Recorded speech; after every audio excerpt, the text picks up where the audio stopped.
Morning, everyone. It's your boy Wasabi, Fiend Life episode 6.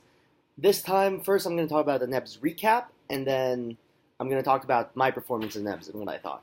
So, first thing I wanted to talk about was, Elephant in the Room, Big Kid again taking another name. He actually 3-1 the hacks to reset the bracket, and then I think he lost 3-1, or he lost 1-3 in the bracket reset. So, good shit for Big Kid.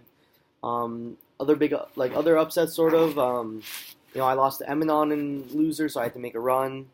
Miso again, getting fourth, just showing that he's starting to I think it's really interesting because Miso is starting to edge himself a little farther out each time from the players that he's normally around. So while he's he's sort of in this in between area where it's he sometimes he's getting there, but he's clearly better than the people behind him, but he has to just show and get the wins for the people that are above him. Aside from that, Samo made his return for singles. And so with Samo, he played Falco, I think, so I was surprised he won Falco. I think he went Marth one game for me, so I wasn't too sure what else to do, but it was good to see the return of Samo. Eminon was there as well. Moburu's starting to kind of in that you have the Miso tier, and then I think after that the first player that comes to mind after that sort of level is Moburu, definitely on the grind, been really working, and it's kind of really showing that he's, as I said, starting to separate himself from the others, and I think that's a big thing. So that's the Nebs recap, and Hacks won kind of straight. Well, not straight, he lost the Big Kid. That's right. Yeah, and I think, honestly, while Big Kid did beat Hacks, I think, honestly, I have to say the set of the tournament was me versus Big Kid. It was probably the best set we had. I thought we were both playing at 80, but there was some nerves for the both of us, some mess-ups, but pretty much 80, in terms of a combination of, how we were playing physically and the mentality into the game. Pretty much all of the games were last stock, last hit, and someone had to edge someone out, except for one game on Pokemon, which I won with a 3-stock, but that's Pokemon, so I don't really count that. But yeah, really, really great set. I'd really recommend watching Losers Finals. So that's the Nebs recap. Tried to make it as quick as possible. Let me know if you guys like it. Now I'm just going to talk more about my tournament and what I sort of felt like.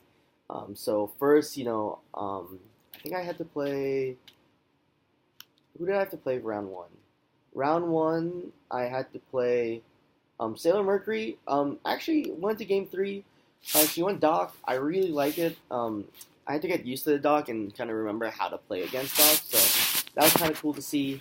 And then next round, I actually lost 2-0 to Eminon. Kind of disappointed. I almost made a 3-stock comeback on game 2, but he was calling out all my jumps for he called out all my jumps in recovery, so I definitely needed to work on that. And I honestly have to say my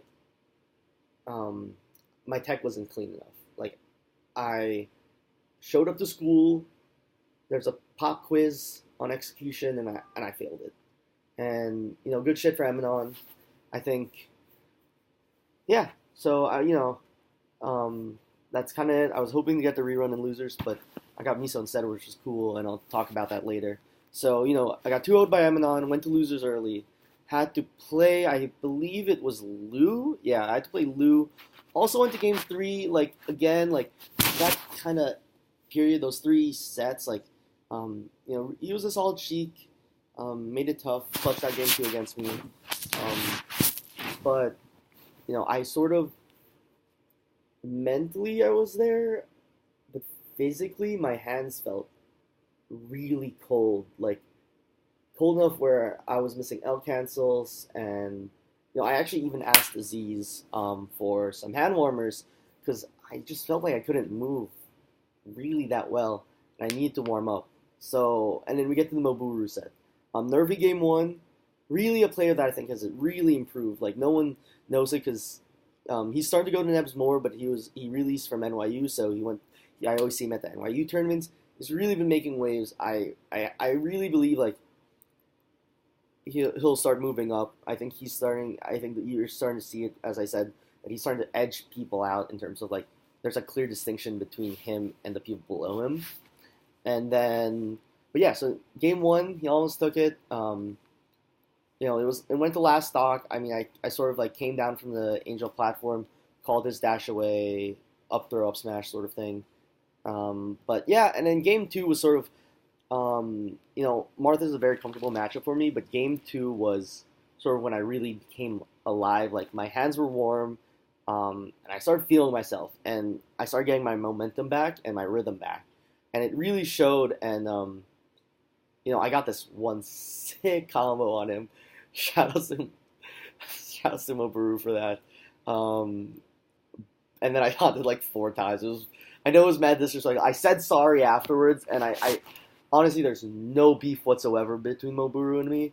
I love the kid, but I need to like get my like mojo back on.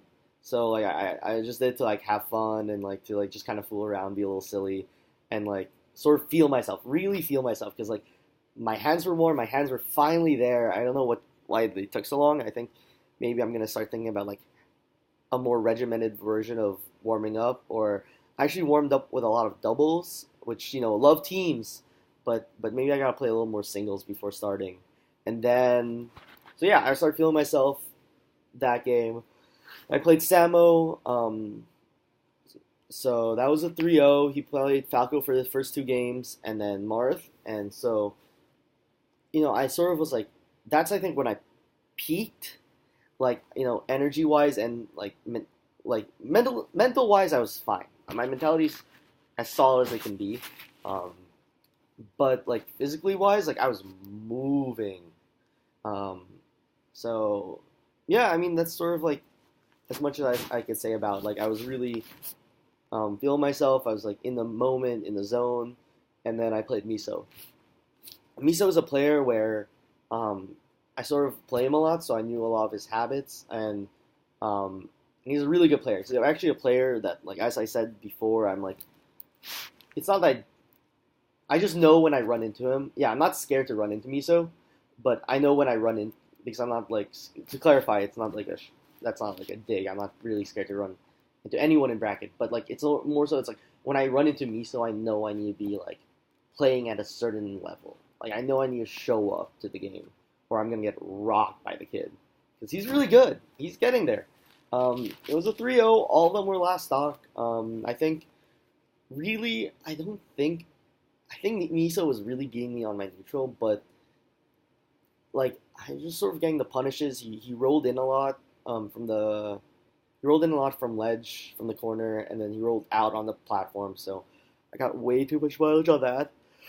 But yeah, good stuff to be so. And then the last part was Big Kid. I want to talk about this set especially. So me and Big Kid, we played the night beforehand.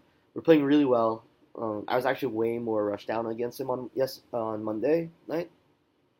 And then, so what was interesting was I tried something different where I kind of realized that like through the Miso set, I realized I was kind of losing a little stamina. So even though I knew what worked on Monday happened, I was confident in my gameplay to sort of slow it down and kind of slow down the game really so that I could like, because I knew that my execution was like, I couldn't hit the stuff I wanted to as well. But it was a really great set. He edged me out game 5, last stock, sort of last hit situation, got the rest. And then, yeah, like, I think it was, I was talking with DJ about this and Big Kid. Like, it was probably one of our best set at, like, lifetime, our best set. And I'm sure there will be better ones to come, but so far that's the best one. And, like, he edged me out game 1. There was a 3-slot game 2 for me on Pokemon. Pokemon's free a little bit.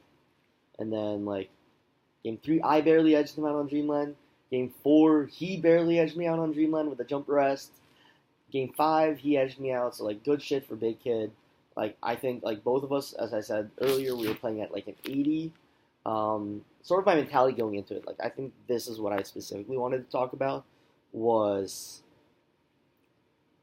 pretty much that like I didn't care what was happening, and I was like I'm taking everything like as it happened. So like I was like, oh, he killed me. It was like he killed me. There was no emotional response to that. I was like completely zen, and I wish I could have like I went with a plan that I was confident in. I think that's something I haven't done in a while. Where Beerman's talked about this, and it's like don't get angry when you can't do the stuff that you want to do because you know you can do it. Like so the sort of the concept is like say for example you could normally run a 7 minute mile, and then one day you can't. Like you can't be mad that you didn't run a 7 minute mile if like you know like you're just sort of sensing that you can't do it. You just have to sort of try your best. And I guess that's what I was doing is like I realized at the end of the miso set like I'm getting tired. I need to switch up something if I want to like stand a chance because Big Kid's really improved. He's a player on the come up. He got this win against Hex last night, like, and I've always respected him, and we're training partners. So, you know, I gotta show up even more than when I played against Miso. And so I went with a plan that I was confident that I knew I could execute with, and that happened like very subconsciously. It wasn't forced. It was like, look, I can play this slow attrition game. I can play this. I tried it against HBox. It was going well then. You know, even though I was rushing him down and like really playing a really close-up style against him on Monday night, which was working, I went for it because I knew that's what would last my sort of Zen mode the most.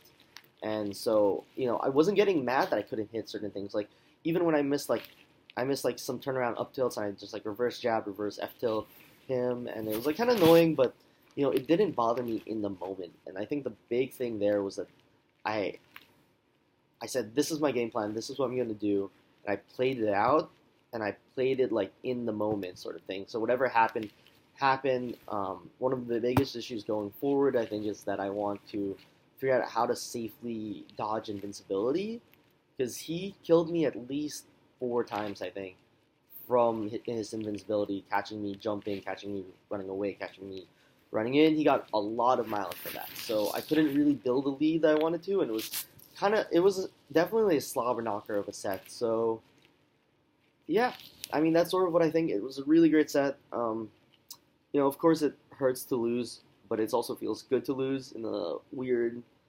misogynistic way where I know now what I have to improve. Like, you know, playing Big Kid's always great, but it was definitely a learning experience in terms of, you know, I really saw, like I fixed a lot of my bad habits, but there's still some left, and it really showed in that set where I can, like, improve. So I'm really happy to just, like, start working on that.